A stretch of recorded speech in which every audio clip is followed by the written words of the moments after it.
Hello ધોરણ 10ના સર્વે વિદ્યાર્થી મિત્રો, આપ સૌનું હૃદયપૂર્વક સ્વાગત કરું છું આ મહત્વપૂર્ણ ઓનલાઈન સેશનમાં, જ્યાં તમે મહત્વનું જ્ઞાન પ્રાપ્ત કરવા માટે ભેગા થયા છીએ. સૌથી પહેલા ચેપ્ટર નંબર 8, જે ધોરણ 10ની સામાજિક વિજ્ઞાનમાં ભૂગોળનું પ્રથમ ચેપ્ટર કહી શકીએ, જેનું નામ છે કુદરતી સંસાધન. અંગ્રેજીમાં કહીએ તો એને નેચરલ રિસોર્સિસ કહેવાય છે. તો આ ચેપ્ટરનું આપણે અહીંયા સંપૂર્ણપણે છે ને માર્ગદર્શન મેળવીશું. તો આ ચેપ્ટરને મેં એની સમજૂતી મુજબ 4-5 ભાગમાં વહેંચી દીધું છે. તો આ સેશનના પહેલા ભાગની અંદર આપણે સંસાધન પહેલા કોને કહેવાય એના વિશે માહિતી મેળવશું, ત્યાર પછી આપણે તેના ઉપયોગો જોશું અને પછી એનું વર્ગીકરણ કરશું. તમને આ સેશનની અંદર માત્ર ને માત્ર જ્ઞાન જ મળશે.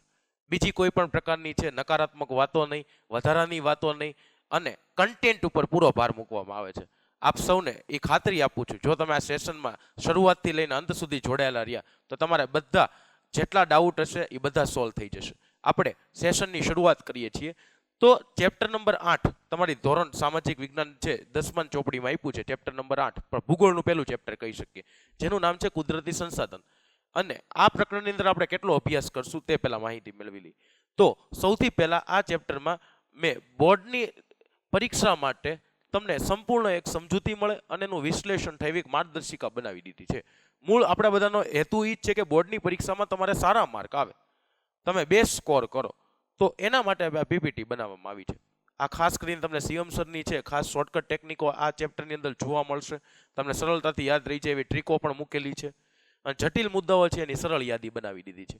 બોર્ડની પરીક્ષા માટે તમારું ઝડપી રિવિઝન થઈ જાય તેની પણ વ્યવસ્થા રાખી છે. અને અગત્યનો છે સ્વાધ્યાય છે, એના પ્રશ્નો પણ આપણે આની અંદર ઇન્ક્લુડ કરી દઈશું.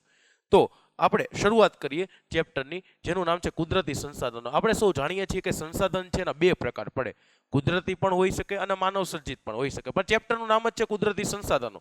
તો આ પ્રકરણમાં માત્ર ને માત્ર આપણે કુદરતી સંસાધનો વિશે માહિતી મેળવીશું. તો સૌથી પહેલા આપણે હેડિંગ આપી દઈએ કુદરતી સંસાધનો. હેડિંગ અપાઈ ગયું કુદરતી સંસાધનો. કુદરતી સંસાધનો છે એના વિશે હવે આપણે વિગતવાર માહિતી મેળવતા જઈએ. કુદરતી સંસાધન કહેવાય કોને? તો સૌથી પહેલા સંસાધન દ્વારા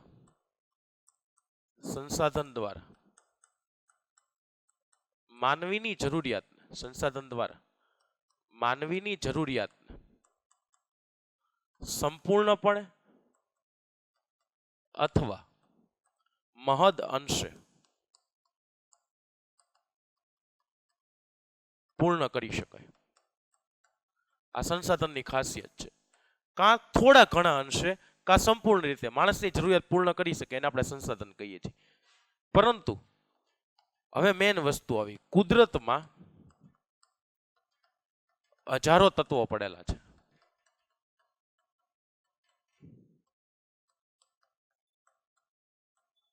પરંતુ તે બધાને સંસાધન ન કહી શકાય.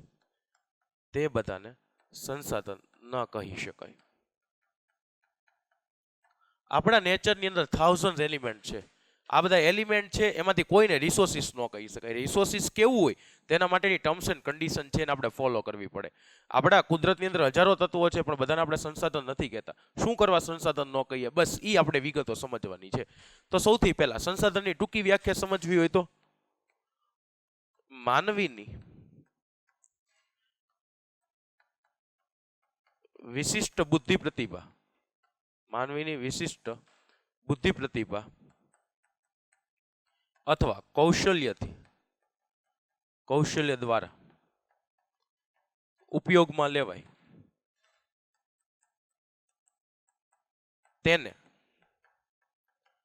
સંસાધન કહેવાય છે. તેને સંસાધન કહેવાય છે. આ પહેલા નંબરની ટૂંકી વ્યાખ્યા કે માનવીની વિશિષ્ટ બુદ્ધિ કૌશલ્ય દ્વારા જે ઉપયોગમાં લેવાય છે એને આપણે સંસાધન કહીએ છીએ. હવે વિગતવાર જોઈએ, અને વિગતવાર જોવા માટે હવે આપણે છે ને એની પહેલા વ્યાખ્યા સમજવી પડે. સંસાધનની વ્યાખ્યા સમજ.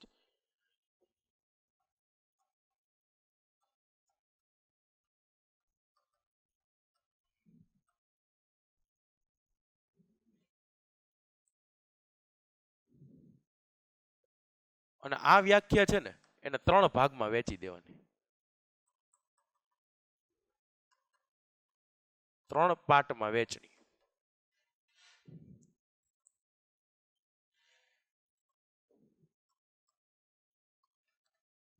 સૌથી પહેલી વહેંચણી કરીએ. જેના પર માનવી આશ્રિત કે નિર્ભર હોય, જેના પર માનવી આશ્રિત કે નિર્ભર હોય. આશ્રિતનો મતલબ નિર્ભર હોવું, એના ઉપર ડિપેન્ડન્ટ હોવું, તેને આપણે સંસાધન કહેશું. બીજા નંબર, જેનાથી માનવીની જરૂરિયાત પૂર્ણ થાય, જેનાથી માનવીની જરૂરિયાત પૂર્ણ થાય. ત્રીજા નંબર, જેનો ઉપભોગ કરવાની, ઉપભોગ કરવો એટલે ઉપયોગ કરો, જેનો ઉપભોગ કરવાની માનવી પાસે, જેનો ઉપભોગ કરવાની માનવી પાસે શારીરિક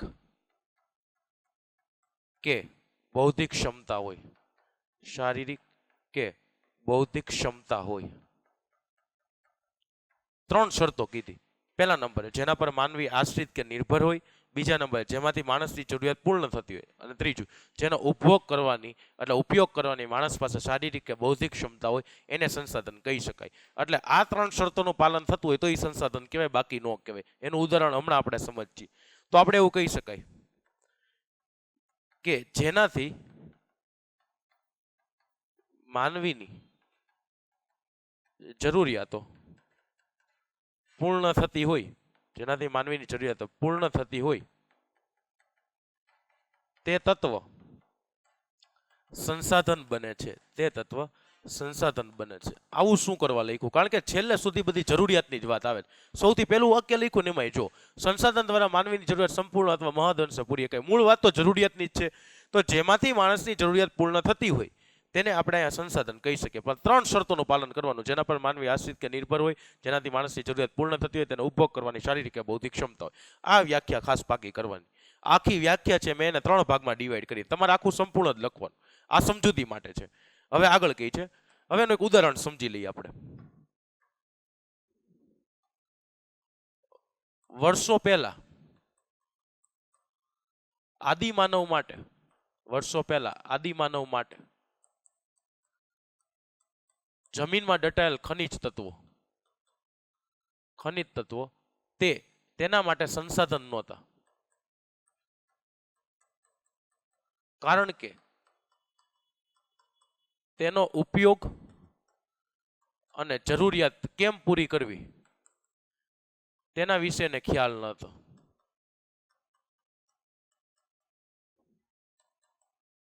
પરંતુ વર્તમાન સમયની અંદર આપણે એવું જાણીએ છીએ, પરંતુ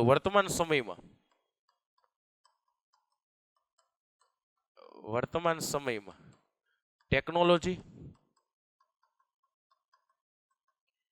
અને ખનન પ્રવિધિના કારણે, ખનન પ્રવિધિ એટલે ખોદકામ, ખનન પ્રવિધિને લીધે અત્યંત જરૂરી બન્યા છે. તો હું એવું કહી શકું કે જૂના સમયમાં આદિમાનવ છે એને ખનિજ તત્વો જે જમીનમાં ઓલરેડી હતા જ, પણ એનો ઉપયોગ કેમ કરવો એને નહોતું આવડતું. એની પાસે એની કોઈ શારીરિક કે બૌદ્ધિક ક્ષમતા નહોતી. 3 શરતોથી સમજીએ. પહેલા ઉપર તો એના ઉપર આશ્રિત કે નિર્ભર જ નહોતા. બીજા નંબર, એમાંથી એની કોઈ જરૂરિયાત પૂર્ણ નહોતી થતી. તેને એની પાસે ઉપભોગ કરવાની શારીરિક કે બૌદ્ધિક ક્ષમતા હોવાની જ નથી. સ્પષ્ટ વસ્તુ છે. પણ અત્યારના સમયમાં એ સંસાધન કહેવાય, કારણ કે 3 શરતો પૂરી થાય છે અહીંયા. એટલા માટે તો જેના પર માનવી આશ્રિત કે નિર્ભર હોય, જેનાથી માણસની જરૂરિયાત પૂર્ણ થતી હોય અને તેનો ઉપયોગ કરવાની શારીરિક કે બૌદ્ધિક ક્ષમતા હોય, એને આપણે સંસાધન કહીએ. ત્યાં સુધી સંસાધન ન કહેવાય. હવે એનું એક ઉદાહરણ જોઈ લીધું. હવે એવી રીતે આપણે બીજી 2 વિગતો મેળવીએ. હવે એના ગુણધર્મની વાત આવી. જ્યારે પણ સંસાધનના ગુણધર્મ પૂછે તો યાદ રાખો સંસાધનના 2 ગુણધર્મ છે. તો ગુણધર્મ નંબર 1 શું કહે છે? ગુણધર્મ નંબર 1, સંસાધનની ઉપયોગિતા. સંસાધન ઉપયોગિતા વાળું હોવું જોઈએ. બીજું, કાર્ય કરવાની યોગ્યતા હોવી જોઈએ. આ 2 વસ્તુ છે. પહેલા નંબરે ઉપયોગિતા, બીજું કાર્ય કરવાની છે યોગ્યતા. ઉપયોગિતા યોગ્યતા એવી રીતે પણ તમે યાદ રાખી શકો છો. ત્રીજા નંબરે પ્રક્રિયા. કઈ પ્રક્રિયાથી સંસાધન બને એવું તમને પરીક્ષામાં પૂછે તો આપણે આવી રીતે ભાગ પાડી દેવાના. તો સૌથી પહેલો ભાગ છે માનવ, બીજો ભાગ છે સંસ્કૃતિ અને ત્રીજો ભાગ છે કુદરત.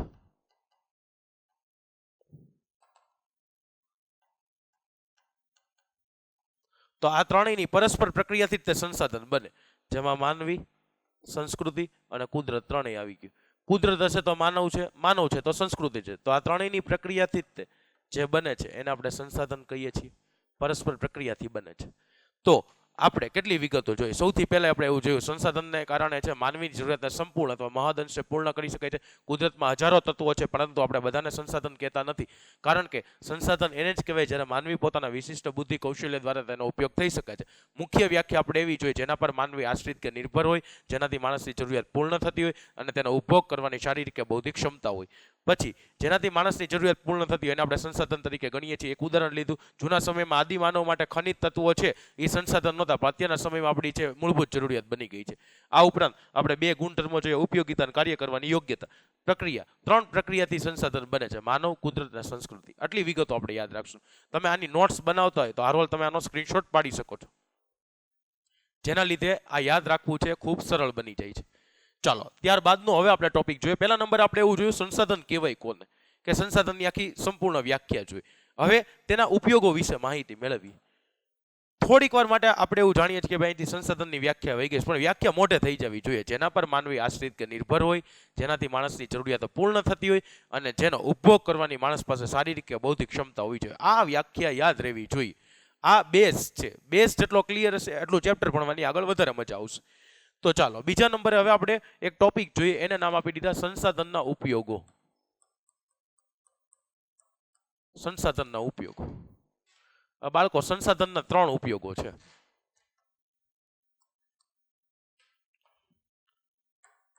ઉપયોગ નંબર 1, સંસાધન ખોરાક તરીકે. ઉપયોગ નંબર 2, સંસાધન કાચા માલ સામાનના સ્ત્રોત તરીકે.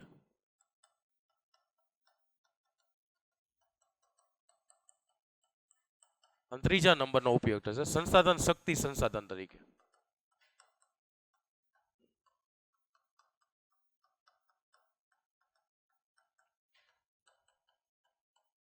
આમ ત્રણ ઉપયોગ પડે છે. હવે આની અંદરની વિગતો છે ને એ હાવ સ્પષ્ટ છે. પેલા ખોરાક તરીકે, કાચા માલ સામાન સ્ત્રોત તરીકે, શક્તિ સંસાધન તરીકે. વિગતો કેમ લખવી હું તમને શીખવાડું. હાવ સિમ્પલી આપણે બનાવીએ. ખોરાક તરીકે છે તો ખોરાક આપણને ખેતીમાંથી પ્રાપ્ત થાય, તો ખેતી દ્વારા મળતું અનાજ. અનાજની વાત આવે તો ફળો લઈ લેવાય તો તે પ્રાપ્ત થાય છે. જે માંસાહારી લોકો છે એના માટે માંસ, ખાસ કરીને જળાશયોમાંથી મળતા માછલા, જળાશયોમાંથી પ્રાપ્ત થતા માછલા. અને ત્રીજા નંબર એવું લખી શકાય મધમાખી દ્વારા પ્રાપ્ત થતું મધ છે. તો આ બધી વિગતો છે ને એ ખોરાક તરીકે આવે. આમાં તમે દૂધની બનાવટો છે એનો ઉપયોગ કરી શકો છો, લખી શકાય છે, કોઈ વાંધો નથી આવતો. તો સંસાધન ખોરાક તરીકે આ પહેલા નંબરે આપણે એનો ઉપયોગ જોયો. બીજા નંબરે જોઈએ સંસાધન કાચા માલ સામાનના સ્ત્રોત તરીકે. તો સ્ત્રોતની વાત આવે એટલે આપણે પહેલા જંગલો તરફ જશું. જંગલોમાંથી મળતી સામગ્રી છે એનો ઉપયોગ કરીએ. કાંઈ લાકડું છે, વનસ્પતિઓ છે, એ બધું કાચા માલ સામાનમાં ઉપયોગમાં થતું હોય તે. બીજા નંબરે આપણે એવું લખી શકીએ કે પશુઓમાંથી પ્રાપ્ત થતું, પશુઓમાંથી પ્રાપ્ત થતું ઊન, ચામડું વગેરે, એનો ઉપયોગ પણ કાચા માલ સામાન તરીકે થઈ શકે છે. ત્રીજા નંબરે ખનિજ, અયસ્ક. અયસ્કનો મતલબ થાય ધાતુઓ. તો વગેરે છે એનો ઉપયોગ કાચા માલ સામાનના સ્ત્રોત તરીકે થાય. સંસાધનના બે ઉપયોગ જોઈએ આપણે, ખોરાક તરીકે, બીજું કાચા માલ સામાનના સ્ત્રોત તરીકે. ત્રીજું શક્તિ સંસાધન તરીકે થાય. તો જેમાંથી એનર્જી ઉત્પન્ન થતી હોય, ઉર્જા મળતી હોય તેવા સ્ત્રોતો વિશે લખવાનું. તો આપણે પહેલા પેટ્રોલિયમ વિશે લખી નાખીએ. પેટ્રોલિયમ, કોલસો, કુદરતી વાયુ, ખનિજ તેલ, આ ઉપરાંત સૌર ઉર્જા, પવન ઉર્જા, જળ ધોધ, ભરતી અને ઓટ ઉર્જા વગેરે. તો આ સંસાધનના ત્રણ ઉપયોગો થઈ ગયા. પહેલા નંબર આપણે જોયું સંસાધન ખોરાક તરીકે. ખોરાકની અંદર આપણને ખેતીમાંથી મળતર છે, અનાજ છે, ફળ છે વગેરે લીધું. આ ઉપરાંત છે માંસ જળાશયોમાંથી પ્રાપ્ત થતા માછલા છે, મધમાખી દ્વારા જે પ્રાપ્ત થાય છે મધ, એના વિશે આપણે વાત કરી. બીજા નંબરે સંસાધન કાચા માલ સામાનના સ્ત્રોત તરીકે જંગલોમાંથી મળતી સામગ્રી છે, પશુઓમાંથી પ્રાપ્ત થતું ઊન, ચામડું વગેરે આપણે લીધું. ત્રીજા નંબરે ખનિજ અયસ્ક લીધું. જ્યારે સંસાધનમાં શક્તિ સંસાધન તરીકે પેટ્રોલિયમ, કોલસો, કુદરતી વાયુ, ખનિજ તેલને લીધું છે. સૌર ઉર્જા, પવન ઉર્જા, જલ ધોધ છે, ભરતી ઓટ ઉર્જા છે વગેરે વિગતો આપણે ધ્યાનમાં લીધી છે. આ સંસાધનના ત્રણ ઉપયોગો છે. મુખ્ય ત્રણ યાદ રહેવું જોઈએ. સંસાધન ખોરાક તરીકે, બીજું સંસાધન કાચા માલ સામાનના સ્ત્રોત તરીકે, અને ત્રીજું સંસાધન શક્તિ સંસાધન તરીકે. વ્યાખ્યા આપણે એવું જોયું હતી કે જેના પર માનવી આશ્રિત કે નિર્ભર હોય. બીજા નંબરે જેનાથી માણસની જરૂરિયાત પૂર્ણ થતી હોય અને જેનો ઉપભોગ કરવાની માણસ પાસે શારીરિક કે બૌદ્ધિક ક્ષમતા હોય એને આપણે સંસાધન કહેવાય છે. તો પહેલા આપણે વ્યાખ્યા જોઈ, પછી ઉપયોગો જોઈએ. જે લોકો નોટ્સ બનાવતો એ લોકો સ્ક્રીનશોટ પાડી શકો છો. ચાલો ત્યારબાદ હવે આપણે નેક્સ્ટ નંબરનો મુદ્દો જોઈએ, સંસાધનોનું વર્ગીકરણ. આ બહુ મોસ્ટ ઇમ્પોર્ટન્ટ ટોપિક છે અને વિદ્યાર્થીઓને બધું આમાં ભેગું થઈ જતું હોય અને ભેગું થતું હોય ને બરાબર છે એને જ આપણે છૂટું કરવાનું છે. આપણે 9મા ધોરણમાં એવું ભણ્યા હતા, અંગ્રેજો આપણને શીખવા એટલે ડિવાઈડ એન્ડ રૂલ, ભાગલા પાડો ને રાજ કરો. તો આપણે સમાજની અંદર ભલે એવું એપ્લાય નથી કરવાનું પણ કરી શકાય, ભણવામાં એનો ઉપયોગ સારી રીતે કરી શકાય. બે જટિલ ટોપિક છે એને ભાગલા પાડો ને યાદ રાખો. હવે તમે જે વ્યાખ્યા મેં તમને શીખવાડી જેના પર માનવી આશ્રિત કે નિર્ભર હોય, આવું તમે ટેક્સ્ટ બુકમાં વાંચો ને એટલે તમને યાદ જ ન રહી. સમુખનો કંટાળો આવે કે ભાઈ આ કઈ રીતે યાદ રહેશું, આ કઈ રીતે, અને કંટાળો આવે એટલે આપણે મૂકી દઈએ. ખરેખર આ વ્યાખ્યા અઘરી છે કારણ કે બધું ભેગું થઈ જાય એવું છે. પણ શું કર્યું આપણે? ડિવાઈડ એન્ડ રૂલ, ભાગલા પાડો અને રાજ કરો. ભાગલા પાડો અને આપણને અહીંયા યાદ રહી ગયું. જેટલા ભાગ પાડીને યાદ રાખો એટલા માટે સમાજ છે ને બરાબર સ્કોરિંગ સબ્જેક્ટ થઈ જાય. આપણે હાથે રહીને બોરિંગ બનાવીએ છીએ. જે અંગ્રેજોએ કીધું છે ને આપણે જીવનમાં એપ્લાય નથી કરવો, પણ ભણવામાં એપ્લાય કરીએ કે ભાગલા પાડીએ કે અમુક અઘરા ટોપિક હોય તો એક હારવાર યાદ રાખવા બેઠીએ તો ઘણી વાર ગ્રાસ્પિંગ પાવર આપણો ઓછો હોય તો નહીં થાય, કંટાળો આવે અથવા અગાઉનું પાકું કરેલું છે ને ભૂલાઈ જાય. એની કરતાં શું કરી શકાય? ભાગલા પાડી દેવાય. તો એવી રીતે હું તમને ભાગલા પાડીને નવો ટોપિક સમજાવું. તમારે હું ત્યાં સુધીની ગેરંટી આપું છું કે તમારે ટેક્સ્ટ બુકમાં જોવું નહીં પડે. આટલી વિગતો અમે ભણાવીને હમણાં તમને ટેક્સ્ટ બુકમાંથી ભણાવું, તમને આમનામ યાદ રહી જશે. ટેક્સ્ટ બુક કરતાં તમને વધારે આવડશે, એ પણ આપણી ગેરંટી છે. ખાલી તમારે એટલું કરવાનું, હું જે લખતો જાઉં છું એની તમારે નોટ્સ બનાવવાની છે. નોટ્સ બનાવે એ વ્યક્તિ આ ચેપ્ટરમાં જીતી જશે. ચાલો ત્રીજા નંબરનો ટોપિક આવ્યો છે સંસાધનોનું વર્ગીકરણ. સંસાધનોનું વર્ગીકરણ અથવા આપણે એમ પણ કહી શકીએ સંસાધનોના પ્રકારો. સંસાધનોનું વર્ગીકરણ અથવા સંસાધનોના પ્રકારો એવો ટોપિક આપણને આપ્યો છે. હવે આને જીતવા માટે પહેલા આટલું યાદ રાખજો, કન્ફ્યુઝ ન થવું હોય ને તો ખોટી ઉતાવળ કરવાની જ નથી. પહેલા આપણે એના મુખ્ય પ્રકારો વિશે માહિતી મેળવવાની. મુખ્ય એના ત્રણ પ્રકારો છે. સંસાધનના મુખ્ય ત્રણ પ્રકાર. પહેલું માલિકીના આધારે,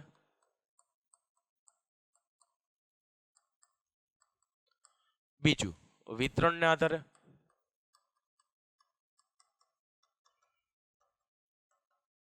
અને ત્રીજું પુનઃપ્રાપ્યતાના આધારે.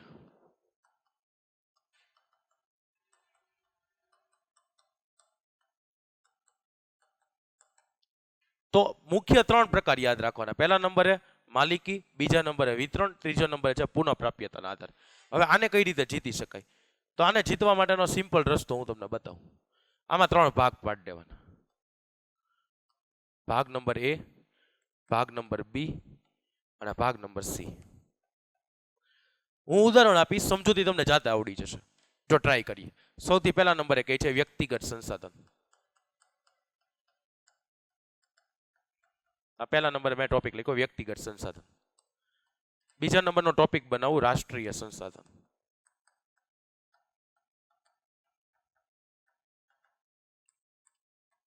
અને ત્રીજા નંબરનો સંસાધનનો ટોપિક બનાવું વૈશ્વિક સંસાધન.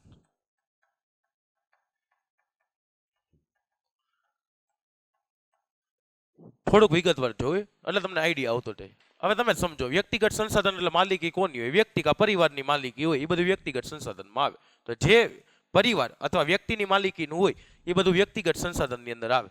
જેમ કે તો પહેલા નંબરે આપણે ઉદાહરણ લખી નાખીએ, જમીન અને મકાન. આ બે વ્યક્તિગત સંસાધનની અંદર આવશે. આગળ રાષ્ટ્રીય સંસાધન. રાષ્ટ્રીય સંસાધન એટલે કોઈ પ્રદેશ અથવા દેશની માલિકી હોય તેને આપણે રાષ્ટ્રીય સંસાધન કહીએ છીએ. તો આની અંદર બે ઉદાહરણ લખી શકાય. એક તો પહેલા નંબર લખી શકીએ લશ્કર. લશ્કર દેશની સંપત્તિ કહેવાય. બીજા નંબર લખીએ આંતરરાષ્ટ્રીય વેપાર.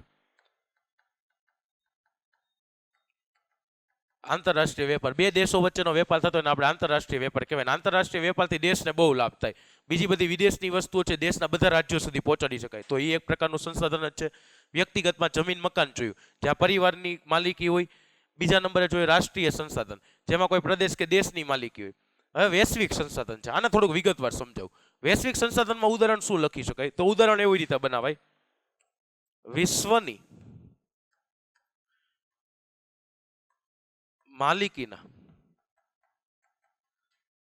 અથવા એવી રીતે કહી શકાય સહિયારી માલિકીના, બધાની માલિક હોય, સહિયારી માલિકીના સાધનો જેનો ઉપયોગ માનવ કલ્યાણ માટે થતો હોય.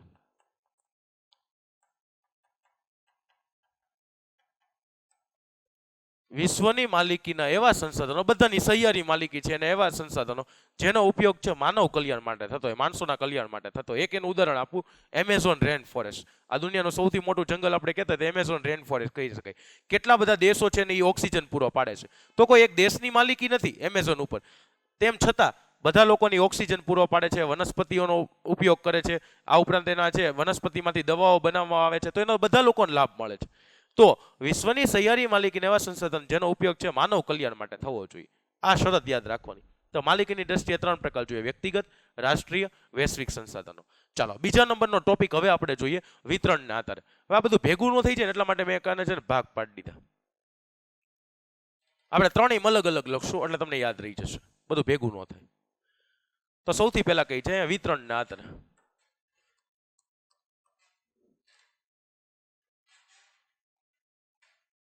વિતરણના છે ને 4 ભાગો પડશે. વિતરણના આધારે સંસાધનના 4 ભાગો પડી જશે.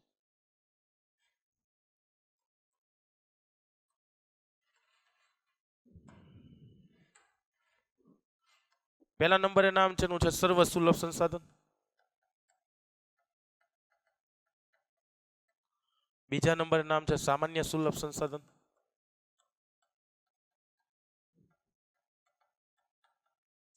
ત્રીજા નંબરનું નામ છે વિરલ સંસાધન. અને ચોથા નંબરે છે એનું નામ છે એકલ સંસાધન.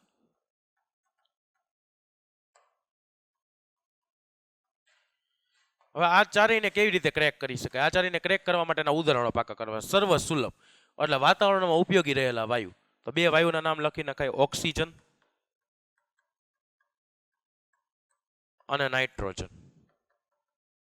આ દરેક વ્યક્તિને મળતું જોઈએ, સર્વ સુલભ છે, બધે જોવા મળે ઓક્સિજન અને નાઇટ્રોજન. તો સર્વ સુલભમાં આવશે. સામાન્ય સુલભ બધે ન મળતો હોય પણ મોસ્ટ ઓફલી બધાને મળી જતા હોય, સામાન્ય રીતે મળી આવતો હોય તેવા. તો એની અંદર કયું લઈ શકાય? ભૂમિ લઈ શકાય, જળ, ગોચર છે એટલે ગાય ચરી શકે એ બધી જમીન છે, પશુઓ છે, ચારા તરીકે ઉપયોગ થઈ શકે તે. તો ભૂમિ, જળ છે, ગોચર છે, એ બધું સામાન્ય સુલભની અંદર હશે. વિરલ, વિરલનો મતલબ એવો થાય જેના પ્રાપ્તિ સ્થાનો મર્યાદિત છે, અમુક જગ્યાથી જ મળે. જેમ કે પેટ્રોલિયમ, કોલસો, ખનિજ તેલ, સોનું, ચાંદી વગેરે. તો આ બધું વિરલની અંદર આવશે, એના પ્રાપ્તિ સ્થાનો મર્યાદિત હોય, બધે ન મળતું હોય. અને છેલ્લે એકલ સંસાધન. આ પરીક્ષા માટે મોસ્ટ એમપી છે, ભાગ્યે જ ક્યાંક જોવા મળતો હોય, ભાગ્યે જ. 1 અથવા 2 સ્થળે મળે, 1 અથવા 2 સ્થળે મળતું હોય એવું એક જ સંસાધન છે. જ્યારે આમાં શું હતું, આના પ્રાપ્તિ સ્થાનો છે એ મર્યાદિત હતા. આપણે જાણ્યું આના પ્રાપ્તિ સ્થાનો છે એ મર્યાદિત હતા. તો આના પ્રાપ્તિ સ્થાનો મર્યાદિત, પેટ્રોલ, ડીઝલ, આ તો ભાગ્યે 1 કે 2 સ્થળે જ મળતું હોય તેમ. અને આનું ઉદાહરણ લખવું હોય તો આનું ઉદાહરણ અલગ પેનથી લખીએ તમને યાદ રહી જાય. ક્રાયોલાઇટ નામનું ખનિજ, ક્રાયોલાઇટ નામનું ખનિજ માત્ર ગ્રીનલેન્ડમાં જ મળે છે, બીજે કોઈ પણ જગ્યાએ જોવા મળતું નથી. ક્રાયોલાઇટ નામનું ખનિજ માત્ર ને માત્ર ગ્રીનલેન્ડમાં જ જોવા મળે છે. તો વિતરણના આધારે આપણે 4 ભાગો પાડ્યા, સર્વ સુલભ, સામાન્ય સુલભ, વિરલ અને એકલ સંસાધનો. માલિકીમાં 3 પ્રકાર પાડ્યા હતા. વિતરણની માલિકીમાં 3, વ્યક્તિગત સંસાધન, રાષ્ટ્રીય સંસાધન અને વૈશ્વિક. વિરલમાં 4 પડશે, બરાબર છે. એમાં ખાસ કરીને પેટ્રોલિયમ, કોલસો, ખનિજ તેલ અને સોનું. આવી રીતે આપણે યાદ રાખશું. જો વિરલ છે એના પ્રાપ્તિ સ્થાનો મર્યાદિત છે, જ્યારે ક્રાયોલાઇટ નામનો ખનિજ ગ્રીનલેન્ડમાં જોવા મળે તો એકલ સંસાધન બની જાય. આ બે આમને યાદ રહી જાય, સર્વસુલભ, સામાન્ય સુલભ. ભેગું ન થઈ જાય એટલા માટે અલગ અલગ પાડ્યું છે. આમે યાદ રાખી શકો. માલિકીના આધારે 3 પ્રકાર પડે, વિતરણના આધારે 4 પ્રકારો પડશે, જ્યારે પુનઃપ્રાપ્યતાના આધારે માત્ર 2 જ પ્રકારો પડે. હવે આ બેને કઈ રીતે આપણે ક્રેક કરશું એના વિશે માહિતી.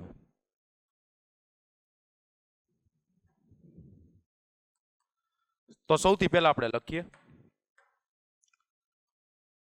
પુનઃપ્રાપ્ય અથવા એને કહેવાય નવીનીકરણીય.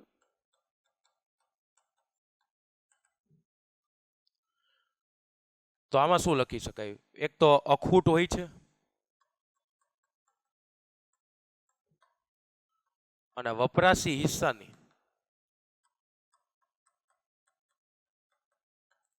પૂર્તિ કરે છે, જેમાં સૌર ઉર્જા આવી ગઈ, પવન ઉર્જા, પછી જંગલો આવી જાય, પશુ પક્ષીઓ આવી જાય. સવારથી સાંજ સુધી કેટલા પશુ પક્ષીઓ મળતા હોય, કેટલા પાછાનો જન્મ થતો હોય, તો એને ગણી ન શકાય, પુનઃપ્રાપ્ય છે. ચાલ બીજા નંબર આપણે સમજવું હોય તો આનો બીજો પ્રકાર પાડી દે, પુનઃ અપ્રાપ્ય, જેને અનવીનીકરણીય કહેવાય.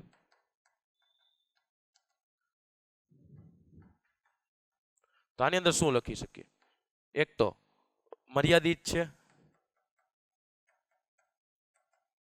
ફરીવાર ઉપયોગ ન કરી શકાય, એકવાર ઉપયોગ થયા પછી ફરીવાર ઉપયોગ ન થઈ શકે. તો આના ઉદાહરણ લખવો હોય તો આના ઉદાહરણની અંદર આપણે એવી રીતે લખી શકીએ: કોલસો, ખનિજ તેલ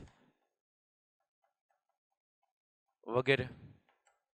તો અહીંયા આપણે સંસાધનોનું વર્ગીકરણ પૂરું કર્યું. સંસાધનોનું વર્ગીકરણ 3 રીતે થાય. મુખ્ય 3 બાબતો યાદ રાખવાની. પહેલું માલિકીના આધારે, બીજું વિતરણના આધારે, ત્રીજું પુનઃપ્રાપ્યતાના આધારે. પછી માલિકીમાં 3 પ્રકાર પડે: વ્યક્તિગત સંસાધન, રાષ્ટ્રીય સંસાધન, વૈશ્વિક સંસાધનો. એના ઉદાહરણો પાકા કરવાના.